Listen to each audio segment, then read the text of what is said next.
Campaign Log 010. Moonfall. Designation CT-7567. Rex. Outer Rim. Date. Post-Clone Wars. Early days of the Empire. Mission status. Infiltrate and escape Senator Amidala's funeral. We were staying in a hovel that advertised itself as an inn when we got the news.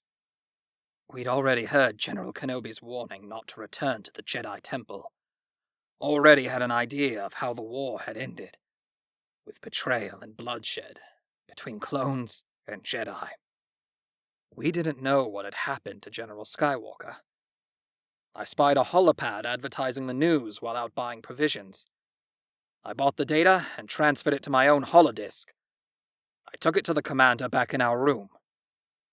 Immediately upon reading it, she threw the holodisk to the ground. She didn't buy it. The general had died saving the Chancellor, now Emperor, from traitorous Jedi? None of that made any sense. Her anger and grief were palpable. I let her say her piece, watching her in silence as she ranted on about all the reasons why this didn't sound like the Jedi she knew. Any of them. Her only comfort was that at least General Skywalker was being hailed as a war hero for his courageous actions. He deserves that much. I had to agree. I picked up the holodisk and skimmed through the data for any other matters of interest. You know, basic reconnaissance. I found an obituary for Senator Amidala, complete with funeral arrangements. I read the article aloud and then looked up at the commander. Her eyes locked with mine, as if she already knew what I was going to say. I could never tell if it was a Jedi thing, or if she just knew me that well. It's too dangerous. I turned off the holodisk and tucked it away, mulling the thought over in my head. I can do it if you can, I told her. The resolve in her eyes solidified. She had to know I had her back. The funeral was held on Naboo. I stayed behind with the Y-Wing, hidden beneath a rocky outcropping a safe distance away. She covered herself in a hooded cloak and silently made her way into the night to join the procession. I don't know what happened. Couldn't see the venue from where I waited, by the ship, ready to take us off planet at a moment's notice if anything went wrong. All I know is that when the commander returned, Senator Organa's name was on her lips, and a long-range private communicator in her hands.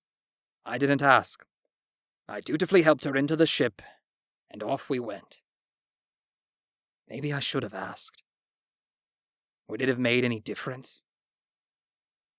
Either way, she made a choice. She told me where to drop her off. Some distant outer rim farming village. Somewhere no one would ever think to look for her. A quiet life. Alone. She didn't order me to come with her. I didn't ask. Wasn't my place. It killed me to let her go. Even as I flew her to where she'd asked. Even as we touched down in a crop field in the middle of nowhere. Even as I helped her gather her things. Even as I swore to secrecy, never to reveal her location, or even that she still lived. Not to anyone.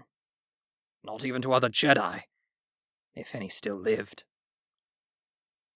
I desperately wanted to say something, but my mind was as blank as my body was numb. I didn't even know what I wanted to say, really. So I fell back on my programming. I saluted her, and said, "Stay shiny, Commander!" I don't know why that made her cry. Don't know if it was what I did, or said, or if her thoughts were on something else entirely. All I know is that she threw her arms around me and held on tight. Just the two of us, in a golden field of grain. No sound but the wind and the pounding in my chest pressed against hers. If she had ordered me to never let go, I swear I would have held on until the heat death of the universe. End of memory. Please insert next data disk to continue.